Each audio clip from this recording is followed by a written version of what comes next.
Court is in session, so welcome to Court Case. I am Judge Jaydee. And when the Phoenix Suns won their 10th game in a row on Sunday night over the San Antonio Spurs, Phoenix became part of an elite club, reaching 40 wins before 10 losses in a season. The great Phil Jackson once said, championship contenders can reach 40 wins before 20 losses. And that really does show how elite the Suns team have been. They've been balanced, they've been understanding their roles, and more importantly, they have a winning streak on the road. And it's convinced me, Mo, that this Phoenix Suns record is not just a contender caliber championship team, but they are legit when it comes to this championship. And they are definitively the best team in the NBA. And more importantly, their record suggests and proves so.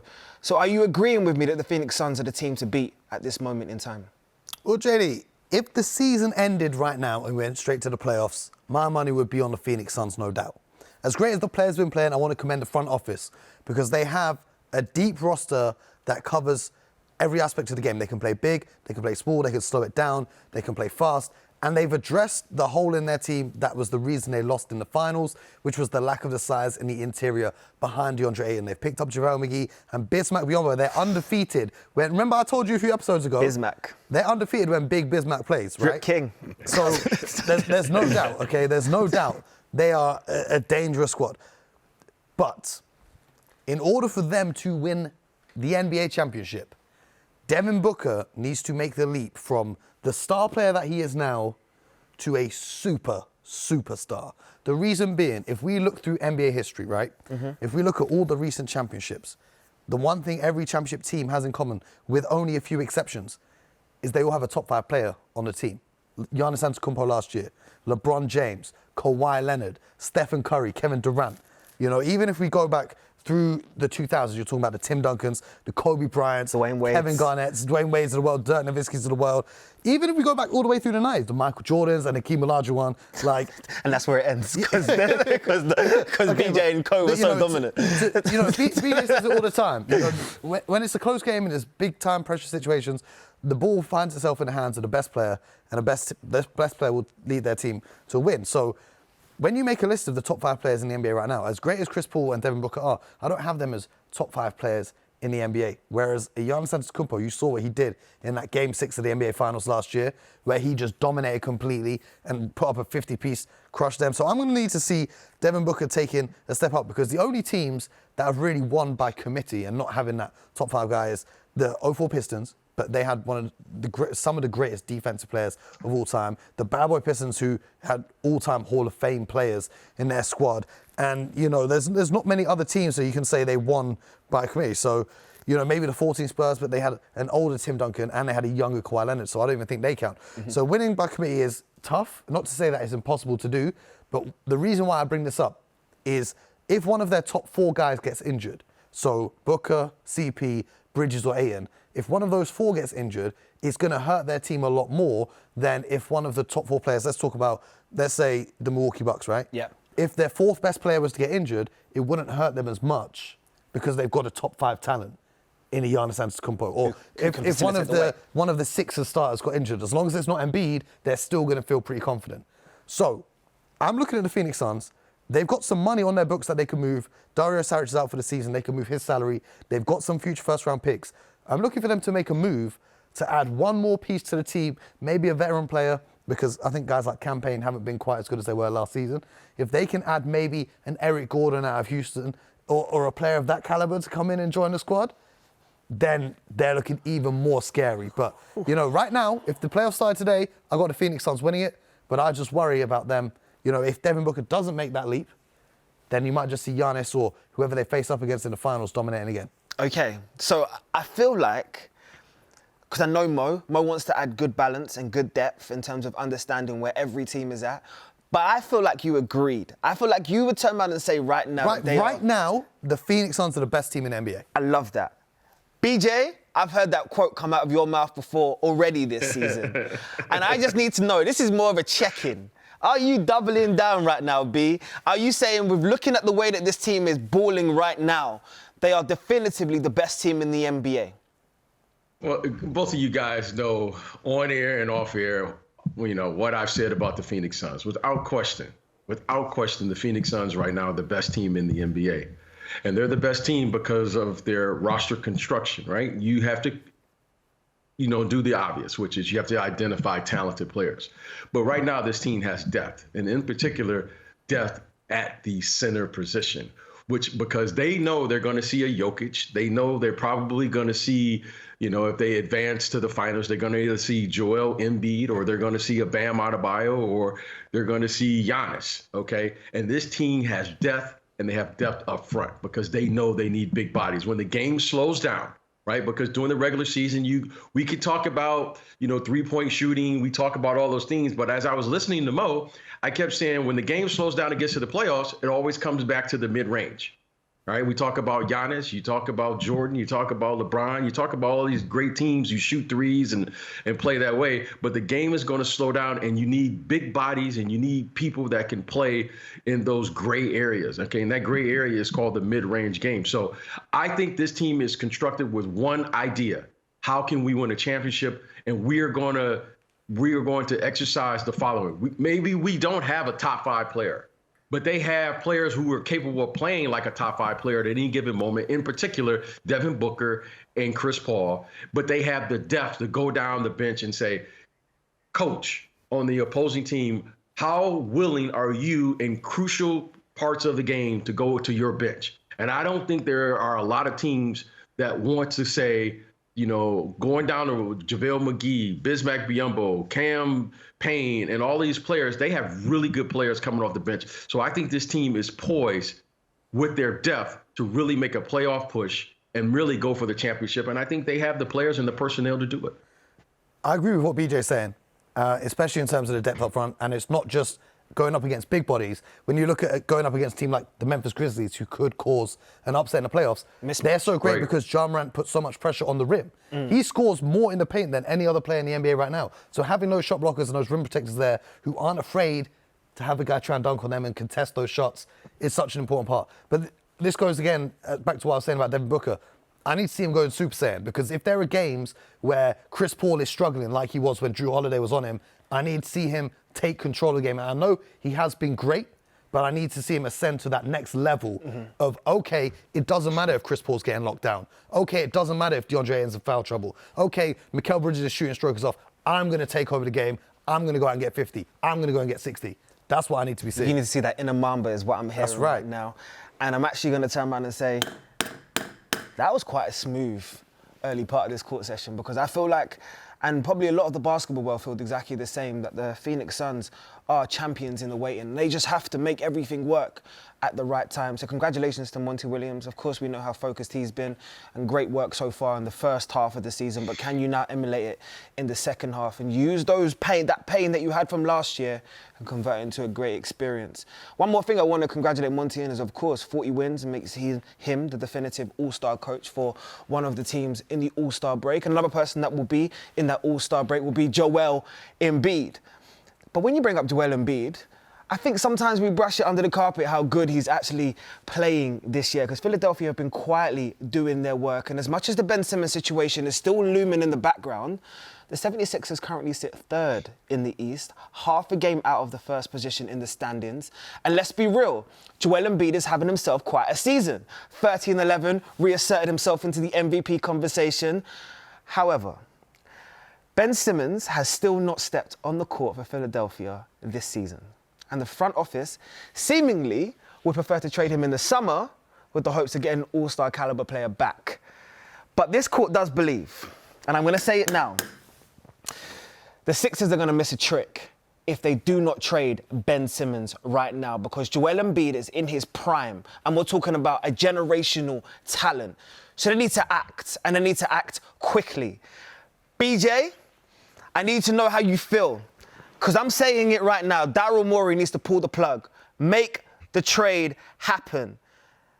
He needs to get Ben Simmons out of Philadelphia and get some help around Joel Embiid if they're going to push to be championship contenders this year. Wow. JD, that's a big question. And listen, I'm going to try to say this and try to have a holistic approach here to what's going on and really take our listeners and our viewers behind the scenes. I think the obvious is something needs to happen with Ben Simmons. Now I'm going to be the master of the obvious. Something needs to happen.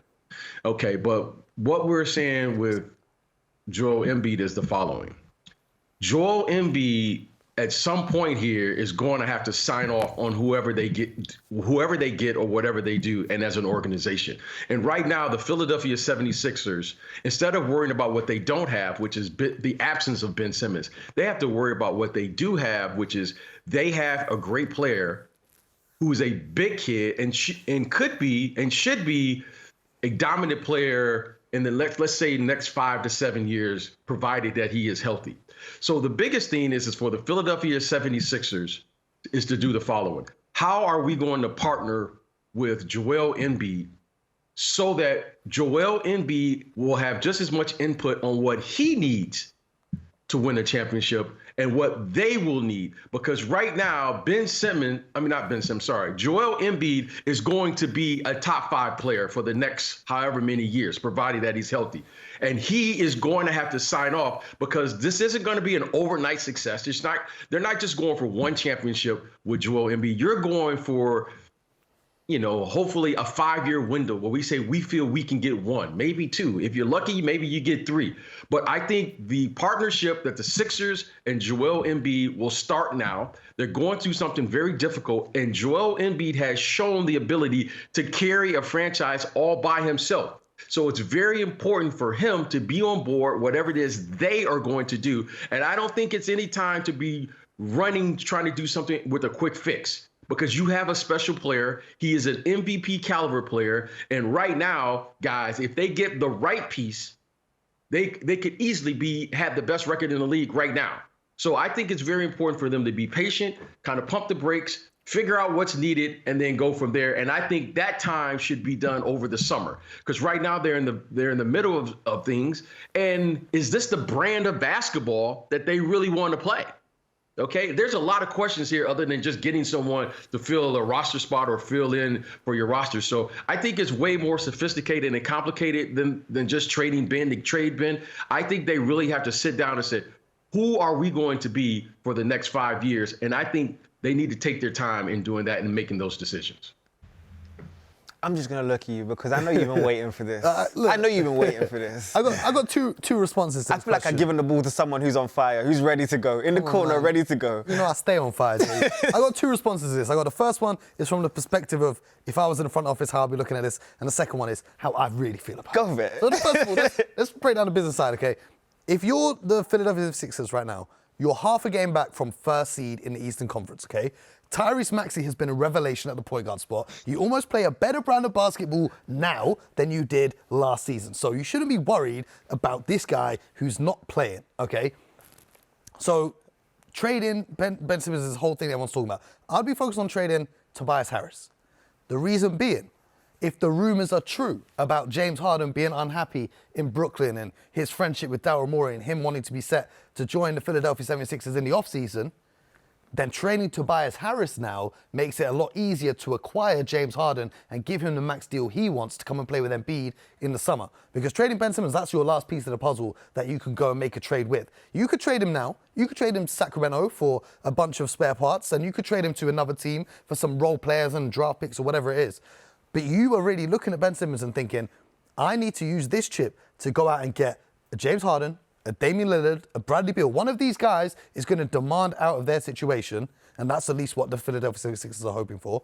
And when they do, they're going to be offering a 23-year-old all-star who everyone knows has the ability, he just doesn't want to play in Philadelphia. So that's what I'd be looking to do if I was the Sixers. I'd be looking to trade Tobias Harris to create some sort of flexibility with my salary space, and then in the summer, get that Ben Simmons and James Harden deal done, or another one of those deals, because then you have a tandem that can really lead you to multiple championships. Joel Embiid with a dominant guard. Bear in mind, look how good Joel Embiid is playing, like an MVP, with Tyrese Maxey and Seth Curry.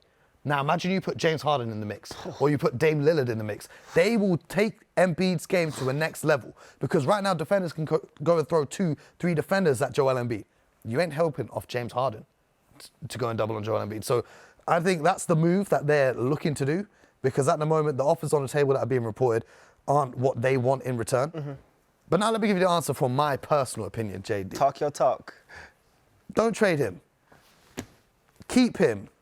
If he's refusing to play basketball in the NBA, and he doesn't want to turn up for the games, so what? Don't pay him, keep him there for the rest of his contract. Let him waste the next 4 years of his life training on his own in the gym. Because do you know how many people there are in the world that would kill for a roster spot in the NBA? Do you know how many people there are in the world that just want to play 1 minute on the NBA court? I'll be the 15th man. Okay. I'll be Udonis Haslam any day of the week. Not even you or I. There's hungry hoopers out there. Look how many success stories we see of a Jeremy Lin who comes into the league and gets his chance, takes the league by storm. At the moment, this guy's just taking up a roster spot. Why? Because he's in his feelings. Because his coach said that they couldn't win a championship with him. Because he doesn't want the fans to boo it. So I think the whole thing is ridiculous. You signed a contract, right? It's your job. Turn up and do your job. Fact. Because I don't care whose feelings get hurt. You're there to play basketball. It doesn't matter what the fans think. Like, Joel Embiid has been booed in that arena. Tobias Harris has been booed in that arena. But he must have known what he was signing up for in Philadelphia. In Philadelphia, you know as well as I do. BJ knows. JD, I'm gonna be completely real with you. Those fans they will boo themselves if they could.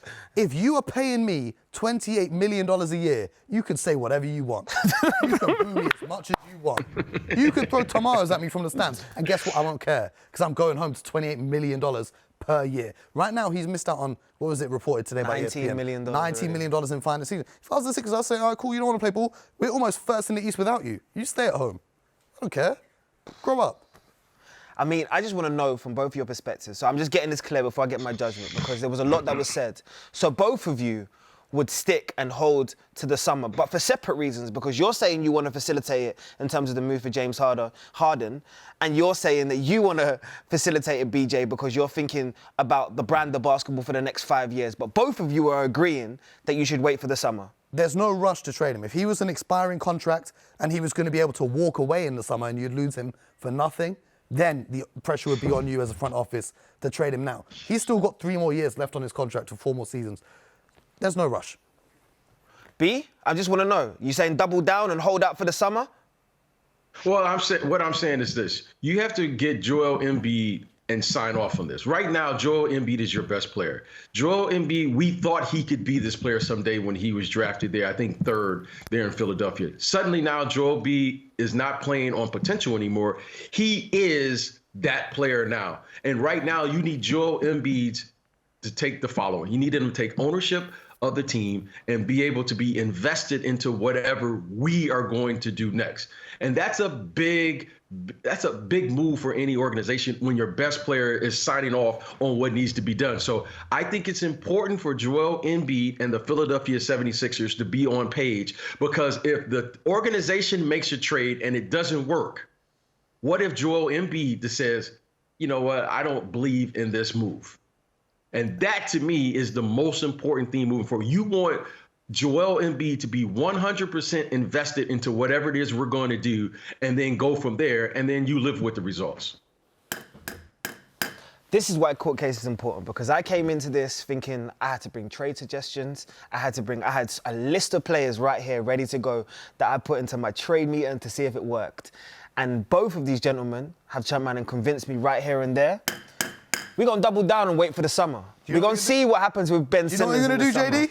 You're going to trust the process. We're going to